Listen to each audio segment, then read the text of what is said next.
సునాదస్వరము July 29. నీవు ప్రార్థన చేయనప్పుడు నీ గదిలోనికి వెళ్ళి తలుపు వేసి రహస్యమందున నీ తండ్రికి ప్రార్థన చేయుము. అప్పుడు రహస్యమందు చూచు నీ తండ్రి నీకు ప్రతిఫలమిచ్చును. మత్తయి సువార్త 6వ అధ్యాయము 6వ వచనం. మనము ఏ అవసరం మనకున్నా ప్రార్థన చేస్తాం, ఇతరులతో చెప్తాం, ప్రార్థన చేయండి అని అడుగుతాం. అయితే కొన్ని విషయాలు ఇతరులతో మనం పంచుకోలేము. మనకున్న ఆశలు, కోరికలు, లేదంటే హృదయ వాంఛలు, మనకున్న భయములు, దుఃఖము, కలవరాలు, కొన్ని వ్యక్తిగతమైన విషయాలను ఇతరులతో చెప్పలేం. అయితే ప్రభు ఈ రోజున వాగ్దానం చేస్తున్నాడు, నీవు ప్రార్థన చేయనప్పుడు నీ గదిలోనికి వెళ్ళి తలుపు వేసి రహస్యమందు నీ తండ్రికి ప్రార్థన చేయము. అప్పుడు రహస్యమందు చూచి నీ తండ్రి నీకు ప్రతిఫలం ఇచ్చునని వాగ్దానం చేస్తున్నాడు. మరి మన ప్రభు రహస్యమందు చూస్తాడు. మన తండ్రి మన ప్రార్థన విని మనకు ప్రతిఫలం ఇచ్చే దేవుడు.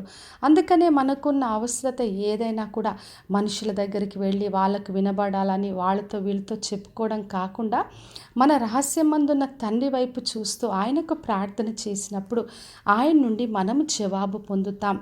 మరి నెహెమ్యా గ్రంథం 1వ అధ్యాయంలో చదివినప్పుడు నెహెమ్యా యెరూషలేము యొక్క మందిరం యొక్క పాడైన స్థితిని విన్నప్పుడు ఆయన కన్నీటితో, దుఃఖంతో ఉపవాసం ఉండి దేవుని సన్నిధిలో ప్రార్థన చేశాడు, విజ్ఞాపన చేశాడు.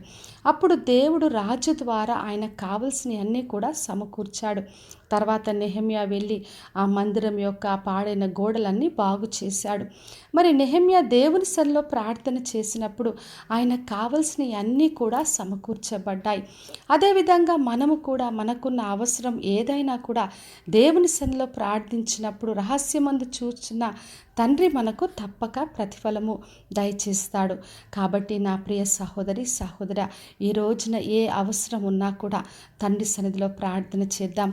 అది కుటుంబ విషయమైనా, పిల్లలైనా, చదువులైనా, ఉద్యోగంలో ఉండే భయములు, కలవరాలైనా, సంఘం యొక్క అవసరమైన, మనకున్నది ఏదైనా డబ్బు సమస్యలైనా, రోగములు, వ్యాధులైనా, ఎక్కడ వ్యక్తిగతమైన విషయాలున్నా, ఎవరికి చెప్పుకోలేని అంశాలైనా కూడా దేవుడు తప్పక వింటాడు. ఆయన మనకు జవాబును దయచేస్తాడు. కాబట్టి ప్రార్థన చేసినప్పుడు గదిలోనికి వెళ్ళి రహస్యమందున మన తండ్రికి ప్రార్థన చేద్దాం.